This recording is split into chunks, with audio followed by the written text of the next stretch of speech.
사라는 뉴욕 맨해튼의 고급 아파트에서 눈을 떴 창밖으로 보이는 화려한 도시의 풍경은 그녀의 성공을 상징하는 듯 했지만 어쩐지 오늘의 아침은 유난히 무겁게 느껴졌. 그녀는 잘 나가는 IT 회사의 고위직이었지만 그녀의 결혼 생활은 이와 대조적으로 점점 엉망이 되어가고 있었다. 남편 브래드는 한때는 촉망받는 인디밴드의 기타리스트였지만 지금은 그저 몽상에 빠져 사는 게으름뱅이일 뿐이었다. 사라가 밤낮 없이 일하며 벌어온 돈으로 생활하면서도 브래드는 자신의 음악적 영감을 핑계로 집안일은커녕 변변한 직업조차 구하지 않았다. 자기야, 나 오늘 녹음 스튜디오 예약해야 하는데. 브래드는 침대에 누운 채 웅얼거렸다. 사라는 한숨을 쉬며 넥타이를 매는 그의 모습을 바라보았다. 넥타이조차 제대로 매지 못해 삐뚤빼뚤한 모습이 그의 무능함을 보여주는 것 같았다. 돈은? 또 나보고 내라는 거야? 사라의 목소리가 차갑게 울려 퍼졌다. 브래드는 멋쩍은 듯 웃으며 그녀의 눈치를 살폈.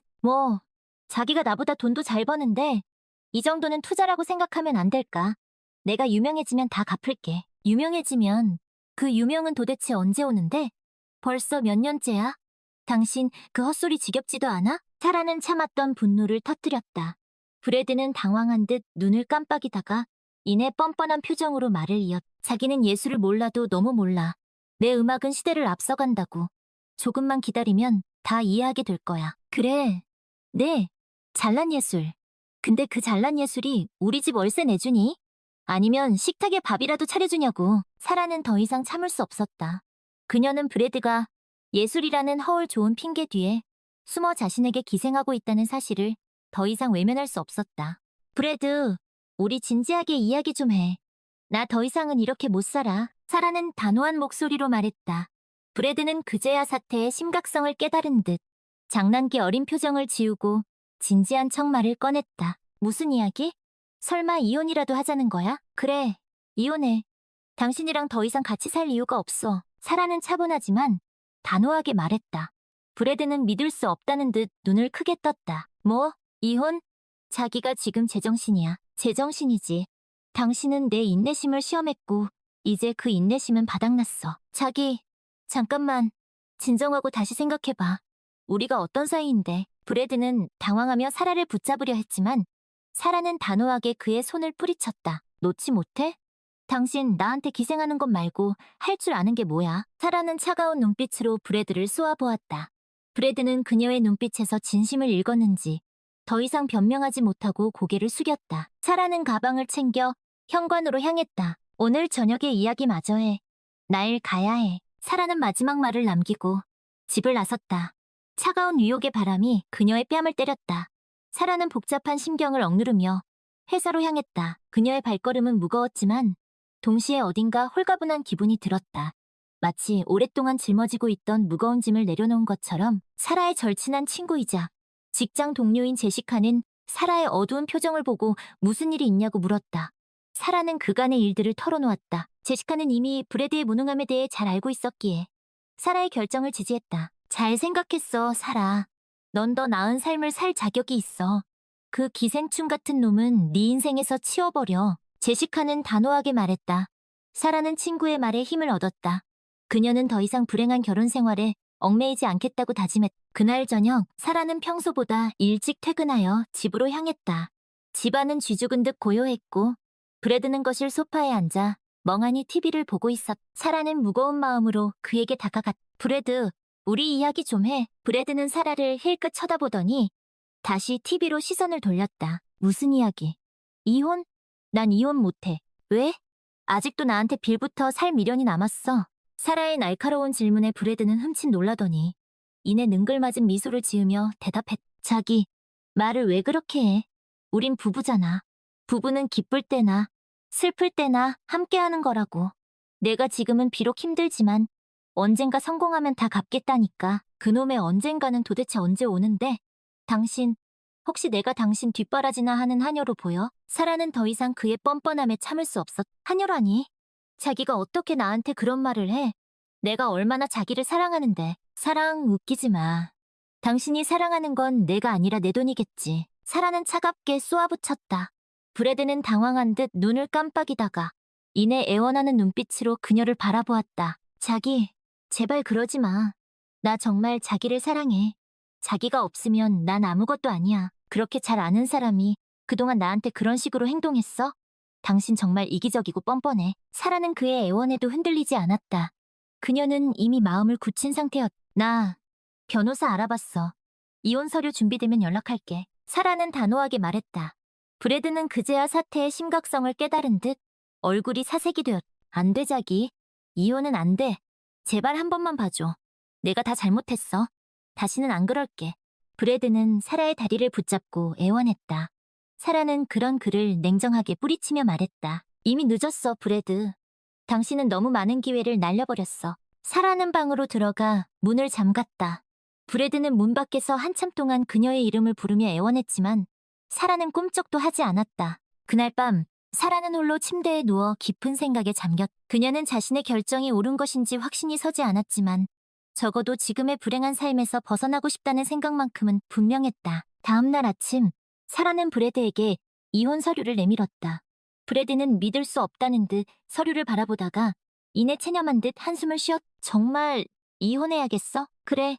더 이상 당신이랑 같이 살 이유가 없어. 사라는 단호하게 대답했다. 브래드는 씁쓸한 미소를 지으며 서류에 서명했다. 그래, 자기가 원한다면 어쩔 수 없지. 하지만 이것만은 알아줘. 난 정말 자기를 사랑했어. 나도 알아. 하지만 사랑만으로는 살 수 없어. 우린 너무 달랐어. 사라는 씁쓸하게 말했다. 브래드는 고개를 끄덕이며 짐을 챙기기 시작했다. 그럼 나중에 연락할게. 브래드는 무거운 발걸음으로 집을 나섰다. 사라는 텅 빈 집 안에 홀로 남아 깊은 한숨을 내쉬었다. 그녀는 이제 자유였지만 어딘가 모를 공허함이 밀려왔다. 며칠 후 브래드는 사라에게 연락하여 자신의 어머니인 글로리아와 함께 만나자고 했다. 사라는 내키지 않았지만 마지막으로 이야기를 나누는 것도 나쁘지 않겠다고 생각했다. 약속 장소는 브래드가 예전에 자주 공연했던 재즈바 The Blue Note였다. 사라는 오랜만에 찾은 그곳에서 옛 추억에 잠시 잠겼다. 사라, 오랜만이구나. 글로리아는 여전히 우아한 모습이었지만 어딘가 모르게 불편한 기색이 역력했. 네, 오랜만이네요. 사라는 어색하게 인사했다. 브래드는 침울한 표정으로 말없이 앉아 있었다. 그래서 오늘은 무슨 일로 보자고 하신 거죠? 사라는 단도직입적으로 물었다. 글로리아는 잠시 뜸을 들이다가 이내 결심한 듯 입을 열었다. 브래드가 너와 이혼하고 싶지 않다고 하더구나. 그래서 내가 널 설득해보려고 이렇게 나왔어. 설득이란요. 이미 이혼 서류에 도장까지 찍었는데 무슨 말씀을 하시는 건지 모르겠네요. 사라는 어이없다는 듯 말했. 도장을 찍었으면 어때? 아직 법적으로 이혼한 건 아니잖니. 브래드는 아직 너를 사랑하고 있어. 그러니 한 번만 더 기회를 주렴. 글로리아는 애원하는 눈빛으로 사라를 바라보았다. 어머니 그건... 사라는 난처한 표정을 지었다. 그녀는 이미 브래드에게 마음이 떠난 상태였다. 그리고 브래드가 그러는데 네가 번 돈의 절반을 요구했다면서? 그건 좀 너무하지 않니? 브래드는 지금 당장 돈이 필요해. 네가 그동안 브래드 뒷바라지하느라 고생한 건 알지만 그래도 이렇게 매정하게 굴 필요는 없잖니. 글로리아는 교묘하게 말을 돌리며 사라를 압박했다. 사라는 기가 막혔다. 제가 번 돈의 절반이라고요? 그게 무슨 말씀이세요? 브래드가 저한테 빌부터 산 건 생각 안 하시고 그런 말씀을 하시는 거예요? 사라는 분노를 참지 못하고 목소리를 높였다. 빌부터 살다니, 그게 무슨 말이니? 브래드는 재능 있는 예술가야. 너는 그저 운이 좋아서 돈을 많이 버는 것뿐이고 그러니 브래드를 도와주는 건 당연한 거 아니니? 글로리아는 뻔뻔하게 말했다. 사라는 더 이상 참을 수 없었다. 정말 뻔뻔하시네요. 브래드가 재능 있는 예술가라고요? 웃기지 마세요. 그 사람은 그냥 게으름뱅이일 뿐이에요. 그리고 내가 번 돈은 내 거예요. 당신 아들한테 나눠줄 의무는 없어요. 사라는 자리를 박차고 일어섰다. 그때 누군가 그녀의 이름을 불렀. 사라! 사라는 목소리가 들리는 쪽을 향해 고개를 돌렸다. 익숙한 얼굴이었다. 고등학교 동창이자 지금은 경찰관이 된 마이크였다. 마이크? 네가 여긴 어쩐 일이야? 사라는 놀란 표정으로 물었다. 마이크는 씩 웃으며 그녀에게 다가왔다. 지나가다가 우연히 내 목소리가 들려서 들어왔어. 무슨 일 있어? 마이크는 사라와 글로리아, 브래드를 번갈아 보며 물었다. 사라는 한숨을 쉬며 자초지종을 설명했다. 마이크는 이야기를 듣고 난 후 어이없다는 듯 웃었다. 그래서 지금 저 두 사람이 당신한테 돈을 내놓으라고 협박이라도 하고 있다는 거야? 협박이라니? 그게 무슨 말이니? 우리는 그저 정당한 권리를 주장하는 것뿐이야. 글로리아가 발끈하며 말했다. 마이크는 차가운 눈빛으로 그녀를 쏘아보았다. 정당한 권리? 웃기지 마시죠. 남의 돈을 갈취하려는 게 무슨 정당한 권리입니까? 뭐라고? 갈취라니? 우리 브래드가 사라랑 결혼 생활 동안 얼마나 고생했는데 그 정도 보상은 받아야 하는 거 아니야? 글로리아는 뻔뻔하게 대꾸했다. 마이크는 어이가 없다는 듯 헛웃음을 지었다. 고생? 백수짓이나 하면서 남의 돈으로 호의호식한 게 고생인가요? 차라리 사라 씨가 고생했으면 고생했지. 마이크의 말에 글로리아는 얼굴이 불그락 푸르락해졌다. 브래드는 안절부절 못하며 두 사람의 눈치를 살폈다. 두 분 다 그만하시죠. 이만 일어나겠습니다. 사라는 더 이상 이 자리에 있고 싶지 않았다. 그녀는 가방을 챙겨 일어나려 했다. 잠깐 사라. 아직 할 말이 남았어. 브래드가 다급하게 그녀를 붙잡았다. 사라는 짜증 섞인 눈빛으로 그를 바라보았다. 무슨 할 말? 설마 또 돈 타령은 아니겠지? 그게 아니라 나 정말 자기를 사랑해. 이혼만은 안 돼. 브래드는 애절한 눈빛으로 사라를 바라보았다. 사라는 그의 눈빛에 잠시 마음이 흔들렸지만 이내 단호하게 고개를 저었다. 미안하지만 난 이미 결심했어. 우린 여기까지야. 하지만 브래드, 우리는 처음부터 잘못된 만남이었어. 서로 추구하는 삶도 가치관도 너무 달랐지. 당신은 당신 갈 길을 가고 나는 내 갈 길을 갈 거야. 그게 서로를 위한 최선의 선택이야. 사라는 차분하지만 단호하게 말했다. 브래드는 더 이상 아무 말도 하지 못했다. 마이크는 그런 두 사람을 지켜보다가 이내 자리에서 일어났다. 두 사람 이야기는 충분히 들은 것 같군. 이제 그만 일어나지. 마이크는 사라에게 눈짓을 보내며 말했다. 사라는 고개를 끄덕이고 자리에서 일어났다.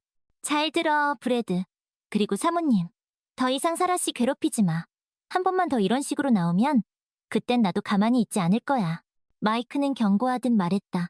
글로리아는 불만스러운 표정을 지었지만 마이크의 위압적인 분위기에 눌려 아무 말도 하지 못했다. 브래드는 씁쓸한 표정으로 고개를 숙였다. 사라는 마이크와 함께 The Blue Note를 나섰다. 밤 공기가 상쾌했다. 마이크, 오늘 정말 고마웠어. 네가 없었으면 어떻게 됐을지 모르겠어. 사라는 진심을 담아 말했다. 마이크는 씩 웃으며 그녀의 어깨를 두드렸다. 뭘, 이 정도 가지고. 그나저나 그 인간들 정말 뻔뻔하더라. 잘 헤어진 거야. 그러게. 나도 이제야 정신이 드는 것 같아. 사라는 씁쓸하게 웃었다. 마이크는 그런 그녀를 안쓰럽게 바라보았다. 힘들겠지만 잘 이겨낼 수 있을 거야. 넌 강한 여자니까. 고마워, 마이크. 내 말대로 잘 이겨내야지. 사라는 힘차게 대답했다. 마이크는 그런 그녀를 보며 흐뭇하게 웃었다. 그래, 그렇게 나와야지. 혹시 또 무슨 일 있으면 언제든지 나한테 연락해. 응, 그럴게. 고마워. 두 사람은 헤어져 각자의 집으로 향했다. 사라는 집으로 돌아가는 길에 많은 생각을 했다. 브래드와의 결혼 생활은 비록 실패로 끝났지만 그녀는 이제 새로운 인생을 시작할 수 있다는 희망을 품었다. 다음 날, 사라는 이혼 서류를 법원에 제출했다. 그리고 몇 주 후, 그녀는 공식적으로 이혼녀가 되었다. 이혼 후, 사라는 일에 더욱 매진했다. 그녀의 능력을 인정받아 승진도 했다. 그리고 주말에는 친구들과 함께 여행을 다니거나 취미 생활을 즐기며 자유로운 삶을 만끽했다. 그러던 어느 날, 사라는 우연히 길에서 브래드를 만났다. 브래드는 예전보다 훨씬 초췌해진 모습이었다. 사라? 잘 지냈어? 브래드가 먼저 인사를 건넸다. 사라는 잠시 망설이다가 이내 담담하게 대답했다. 잘 지냈어. 너는? 나도 뭐, 그냥 그렇게 지내고 있어. 브래드는 씁쓸하게 웃었다. 사라는 그의 모습에서 예전의 뻔뻔함은 찾아볼 수 없었다. 그래, 다행이네. 그럼 난 이만 가볼게. 사라는 짧게 인사를 하고 돌아서려 했다. 사라, 잠깐만. 브래드가 다급하게 그녀를 불렀다. 사라는 의아한 표정으로 그를 바라보았다. 할 말이라도 있어? 그게 혹시 나중에 시간 되면 차라도 한 잔 같이 할 수 있을까? 브래드는 조심스럽게 물었다. 사라는 잠시 생각에 잠겼다. 글쎄, 잘 모르겠네. 생각해볼게. 사라는 애매하게 대답하고 돌아섰다. 브래드는 그런 그녀의 뒷모습을 쓸쓸하게 바라보았다. 사라는 집으로 돌아와 깊은 생각에 잠겼다. 브래드와의 만남은 그녀에게 많은 것을 생각하게 했다. 과거의 상처, 현재의 자유, 그리고 미래에 대한 불확실성.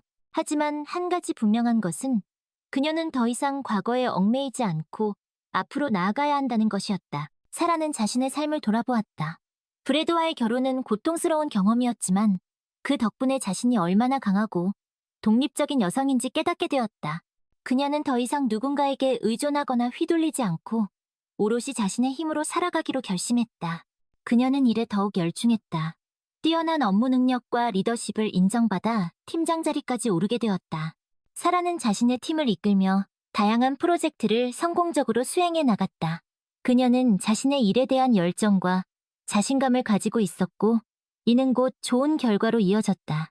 사라는 일뿐만 아니라 개인적인 삶에서도 많은 변화를 겪었다. 오랜 친구들과 더 자주 만나 즐거운 시간을 보냈고, 새로운 취미도 만들었다. 그녀는 요가와 필라테스를 배우기 시작했고, 주말에는 미술 수업을 들으며 창의력을 발휘했다. 또한 오랫동안 미뤄왔던 세계 여행의 꿈을 이루기 위해 조금씩 돈을 모으기 시작했다. 그러던 어느 날, 사라는 우연히 참석한 자선 행사에서 한 남자를 만나게 되었다. 그의 이름은 마이클이었고, 유능한 변호사였다. 마이클은 지적이고 유머 감각이 뛰어났으며 무엇보다 사라를 진심으로 존중하고 배려해 주었다. 두 사람은 자연스럽게 가까워졌고 얼마 후 연인 사이로 발전했다. 마이클과의 만남은 사라에게 큰 행복을 가져다 주었다. 그녀는 진정한 사랑과 존중이 무엇인지 깨닫게 되었고 함께 미래를 꿈꿀 수 있는 사람을 만났다는 사실에 감사했다. 마이클은 사라의 과거를 모두 이해하고 받아주었으며 그녀가 자신의 꿈을 이룰 수 있도록 지지하고 응원해 주었다. 시간이 흘러 사라는 마침내 세계 여행을 떠날 수 있게 되었다. 그녀는 마이클과 함께 여러 나라를 여행하며 다양한 문화를 경험하고 새로운 사람들을 만났다. 여행을 통해 사라는 세상을 바라보는 시야를 넓힐 수 있었고 자신의 삶에 대한 더 큰 확신을 가지게 되었다. 여행에서 돌아온 후 사라는 마이클과 결혼을 결심했다. 두 사람은 작은 결혼식을 올렸고 가족과 친구들의 축복 속에서 행복한 가정을 이루었다. 사라는 결혼 후에도 자신의 일을 계속하며 커리어를 쌓아나갔고 마이클은 그런 그녀를 든든하게 지원해 주었다. 어느 화창한 주말 오후 사라와 마이클은 센트럴파크에서 산책을 즐기고 있었다. 사라는 마이클의 손을 잡고 걸으며 문득 지난 날을 떠올렸다. 브래드와의 힘겨웠던 결혼 생활, 그리고 이혼 후의 고통과 방황. 하지만 그 모든 것이 있었기에 지금의 행복이 더욱 소중하게 느껴졌다. 무슨 생각해, 자기? 마이클이 부드러운 목소리로 물었다. 사라는 미소를 지으며 그의 어깨에 기댔다. 그냥 옛날 생각이 좀 나서 당신을 만나서 정말 다행이야. 나도 그래, 자기. 당신을 만난 건 내 인생 최고의 행운이야. 마이클은 사라를 꼭 안아주었다. 두 사람은 따스한 햇살 아래 서로의 사랑을 확인하며 행복한 미래를 그렸다. 사라는 이제 더 이상 과거에 얽매이지 않았다. 그녀는 자신의 힘으로 새로운 삶을 창조했고 진정한 행복을 찾았다. 그리고 그 곁에는 그녀를 진심으로 사랑하고 존중하는 남자가 있었다. 그것만으로도 사라는 충분히 행복했다. 어느 날 길을 가다가 사라는 우연히 브래드를 다시 마주쳤다. 브래드는 여전히 낡은 기타를 들고 있었지만 그의 표정은 이전과 달리 평온하고 성숙해 보였다. 사라, 오랜만이네. 브래드가 먼저 인사를 건넸다. 사라는 잠시 놀랐지만 이내 차분하게 답했다. 브래드, 잘 지냈어? 덕분에. 너는 어때 보여? 행복해 보여. 나도 잘 지내. 너는 여전히 음악을 하고 있나 봐. 사라가 그의 기타를 가리키며 물었. 그래, 계속 곡을 쓰고 있어. 작은 클럽에서 공연도 하고. 잘 됐네. 너의 음악을 응원할게. 고마워.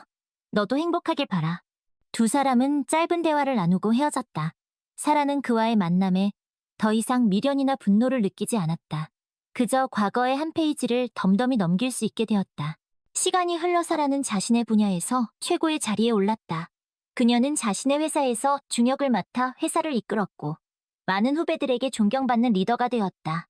또한 그녀는 자선활동에도 적극적으로 참여하여 사회에 기여하는 삶을 살았다. 어느 날 사라는 젊은 여성들을 위한 강연에 초청받았다. 그녀는 자신의 경험을 바탕으로 여성들이 어떻게 자신의 꿈을 이루고 행복한 삶을 살아갈 수 있는지에 대한 진솔한 이야기를 들려주었다.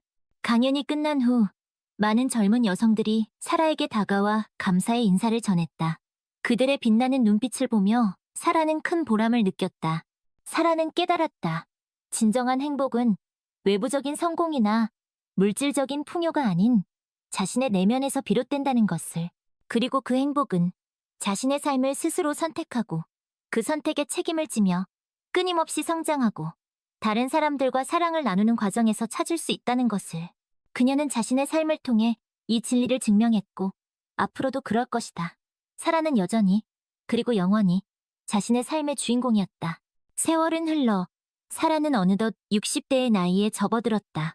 그녀는 여전히 열정적으로 일을 했고 사회활동에도 적극적으로 참여했다. 마이클과의 사이에서는 늦깎이 아들을 하나 두었고 아들은 어느덧 자라 훌륭한 청년이 되었다. 어느 날 사라는 오랜만에 제시카와 만나 즐거운 시간을 보냈다. 두 사람은 젊은 시절을 회상하며 웃음꽃을 피웠고 지난 세월의 추억을 공유했다. 사라, 넌 정말 대단해. 그 힘든 시절을 이겨내고 이렇게 멋진 인생을 살고 있잖아. 제시카가 감탄하며 말했다. 사라는 미소를 지으며 고개를 저었다. 나 혼자 해낸 게 아니야. 너와 마이크 그리고 내 주변의 좋은 사람들 덕분이지. 그래도 네 의지와 노력이 없었다면 불가능했을 거야. 넌 많은 사람들에게 귀감이 되고 있어. 고마워, 제시카. 너야말로 내 인생 최고의 친구야. 두 사람은 서로를 꼭 안아주었다. 사라는 제시카와의 우정을 다시 한번 소중하게 느꼈다. 그날 저녁, 사라는 마이클과 함께 집 앞 공원을 산책했다. 선선한 가을바람이 두 사람의 뺨을 스치고 지나갔다. 자기야, 오늘 제시카와 무슨 이야기 했어? 마이클이 다정하게 물었다. 사라는 미소를 지으며 대답했다. 그냥 옛날 이야기. 그리고 내가 얼마나 행운아인지 다시 한번 깨달았어. 당신과 제시카, 그리고 내 곁에 있는 소중한 사람들 덕분에. 당신은 행운아 이상의 사람이야. 당신은 강하고 현명하고 아름다운 여성 그 자체라고. 마이클은 사라의 손을 꼭 잡았다. 사라는 그의 따뜻한 손길에 마음이 든든해졌다. 고마워, 자기. 당신은 내 인생 최고의 선물이야. 두 사람은 서로를 바라보며 행복한 미소를 지었다. 사라는 이 순간이 영원히 계속되기를 바랐다. 다음 날, 사라는 오랜만에 The Blue Note를 찾았다. 그곳은 여전히 예전 모습 그대로 재즈 음악이 흘러나오고 있었다. 사라는 구석 자리에 앉아 칵테일 한 잔을 주문했다. 그녀는 눈을 감고 음악에 몸을 맡긴 채 지난 세월을 회상했다. 브래드와의 만남, 고통스러웠던 결혼 생활, 이혼 후의 방황, 마이크와의 만남, 그리고 지금의 행복. 그 모든 것들이 주마등처럼 스쳐 지나갔다. 사라는 자신이 걸어온 길을 후회하지 않았다. 그 길이 비록 험난하고 힘들었을지라도 결국 그녀를 더 강하고 성숙한 사람으로 만들어주었기 때문이다. 그때 누군가 사라의 옆자리에 앉았다. 사라는 눈을 떴고 놀랍게도 그곳에는 브래드가 앉아있었다. 브래드? 사라는 놀란 목소리로 그의 이름을 불렀다. 브래드는 씁쓸한 미소를 지으며 그녀를 바라보았다. 오랜만이네. 사라, 그러게. 여기서 만나다니 정말 우연이네. 우연이 아니야. 자네가 여기 올 것 같아서 기다리고 있었어. 브래드는 진지한 표정으로 말했다. 사라는 의아한 눈빛으로 그를 바라보았다. 나를? 왜? 그냥 자네 얼굴이 보고 싶었어. 그리고 미안하다는 말을 하고 싶었어. 브래드는 힘겹게 말을 이었다. 사라는 그의 눈빛에서 진심을 읽을 수 있었다. 과거의 내 행동에 대해 진심으로 뉘우치고 있어. 자네에게 큰 상처를 줬다는 것을 알아. 정말 미안해. 사라는 아무 말도 하지 않았다. 그녀는 브래드의 사과를 받아들여야 할지 망설여졌다. 자네가 나를 용서할 수 없다는 것을 알아. 그래도 이렇게 사과하고 싶었어. 그리고 자네가 행복하게 잘 살고 있는 것 같아서 다행이야. 브래드는 씁쓸한 미소를 지으며 자리에서 일어섰다. 그럼 난 이만 가볼게. 잘 지내, 사라. 브래드는 The Blue Note를 떠났다. 사라는 그의 뒷모습을 멍하니 바라보았다. 그녀의 마음 한구석이 이상하게 찡해왔다. 사라는 한동안 그 자리에 앉아 생각에 잠겼다. 브래드의 사과는 진심처럼 느껴졌다. 그도 자신만의 방식으로 과거의 실수를 뉘우치고 성장한 것일지도 모른다. 사라는 자리에서 일어나 The Blue Note를 나섰다. 밤 공기가 시원했다. 그녀는 깊게 숨을 들이쉬고 천천히 내쉬었다. 이제 그녀는 과거의 모든 것을 용서하고 앞으로 나아갈 준비가 되었다. 사라는 자신의 삶을 사랑했다. 그녀는 자신이 원하는 삶을 스스로 만들어냈고 진정한 행복을 찾았다. 그리고 그 과정에서 만난 모든 인연에 감사했다. 그녀는 앞으로도 자신에게 주어진 삶을 최선을 다해 살아갈 것이다. 사라는 자신의 경험을 바탕으로 자서전을 쓰기 시작했다. 그녀는 자신의 책이 많은 사람들에게 희망과 용기를 줄 수 있기를 바랐다. 특히 어려운 상황에 처한 여성들에게 자신의 삶이 하나의 본보기가 되기를 희망했다. 책 작업은 쉽지 않았지만 사라는 열정을 가지고 글을 써내려갔다.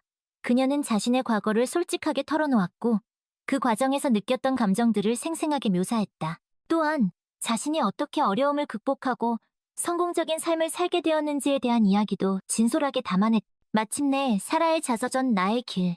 시련을 딛고 일어선 한 여성의 이야기가 출간되었다. 책은 출간과 동시에 큰 화제를 불러일으켰고 베스트셀러가 되었다. 많은 독자들이 사라의 이야기에 공감하고 감동을 받았으며 특히 여성 독자들에게 큰 인기를 끌었다. 사라는 책의 인기에 힘입어 여러 방송과 강연에 초청되었다. 그녀는 자신의 경험을 바탕으로 여성들의 권익 신장과 역량 강화를 위한 활동에 적극적으로 참여했다. 또한 여성 리더십 프로그램의 멘토로 활동하며 젊은 여성들에게 조언과 격려를 아끼지 않았다. 어느 날 사라는 한 대학에서 강연을 하게 되었다. 강연 주제는 여성, 자신의 삶을 디자인하다였다. 사라는 자신의 삶을 예로 들며 여성들이 어떻게 자신의 꿈을 이루고 행복한 삶을 살 수 있는지에 대한 이야기를 들려주었다. 여러분, 인생은 결코 쉽지 않습니다. 때로는 넘어지고 좌절하고 포기하고 싶을 때도 있을 것입니다. 하지만 그럴 때일수록 자신을 믿고 자신의 길을 꿋꿋이 걸어가야 합니다. 여러분이 진정으로 원하는 것이 무엇인지 찾고 그것을 이루기 위해 끊임없이 노력하십시오. 그러면 언젠가는 반드시 여러분의 꿈을 이룰 수 있을 것입니다. 사라의 진심 어린 강연은 많은 학생들에게 깊은 감동을 주었다. 강연이 끝난 후 학생들은 사라에게 다가와 질문을 하고 조언을 구했다. 사라는 학생들 한 명 한 명에게 진심을 담아 답변해 주었고 그들에게 용기와 희망을 불어넣어 주었다. 강연을 마치고 돌아오는 길에 사라는 문득 브래드가 생각났다. 그녀는 브래드가 어떻게 지내고 있는지 궁금해졌다. 사라는 수소문 끝에 브래드가 작은 음악학원을 운영하고 있다는 소식을 듣게 되었다. 사라는 브래드의 음악학원을 찾아갔다. 학원 안에서는 아이들의 웃음소리와 피아노 연주소리가 흘러나오고 있었다. 사라는 창문을 통해 안을 들여다보았고 그곳에서 아이들을 가르치고 있는 브래드를 발견했다. 브래드는 예전보다 훨씬 밝고 행복해 보였다. 그는 아이들에게 진심을 다해 음악을 가르치고 있었고 아이들도 그를 잘 따르고 있었다. 사라는 그런 브래드의 모습을 보며 흐뭇한 미소를 지었다. 브래드, 잘 지내고 있나 보네? 사라가 학원 안으로 들어가며 말했다.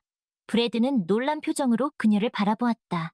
사라, 여긴 어쩐 일이야? 그냥 네가 어떻게 지내는지 궁금해서. 아이들을 가르치고 있는 모습이 보기 좋네. 그래, 아이들을 가르치는 게 정말 즐거워. 나도 이제야 내 자리를 찾은 것 같아. 브래드는 밝게 웃으며 말했다. 사라는 그의 모습에서 진정한 행복을 느낄 수 있었다. 잘 됐네.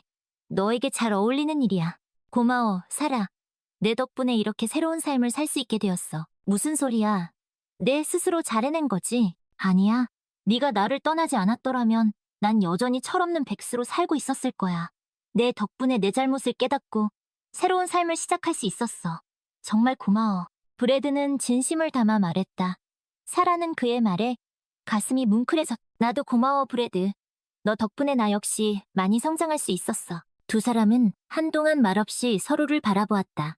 그들의 눈빛에는 과거의 미움이나 원망은 사라지고 서로에 대한 이해와 존중만이 남아있었다. 그럼 난 이만 가볼게. 앞으로도 잘 지내, 브래드. 그래. 사라, 너도 행복해야 해. 두 사람은 마지막 인사를 나누고 헤어졌다. 사라는 학원을 나서며 깊은 생각에 잠겼다. 브래드와의 만남은 그녀에게 많은 것을 깨닫게 해주었다. 용서와 이해, 그리고 성장. 그것은 인생에서 가장 중요한 가치 중 하나였다. 사라는 자신의 삶을 돌아보았다. 그녀는 수많은 시련과 역경을 겪었지만 결국 그 모든 것을 이겨내고 진정한 행복을 찾았다. 그리고 그 과정에서 만난 모든 인연에 감사했다. 사라는 앞으로도 자신에게 주어진 삶을 최선을 다해 살아갈 것이다. 그녀는 자신의 길을 꿋꿋이 걸어가며 세상에 희망과 영감을 주는 사람이 되고자 했다.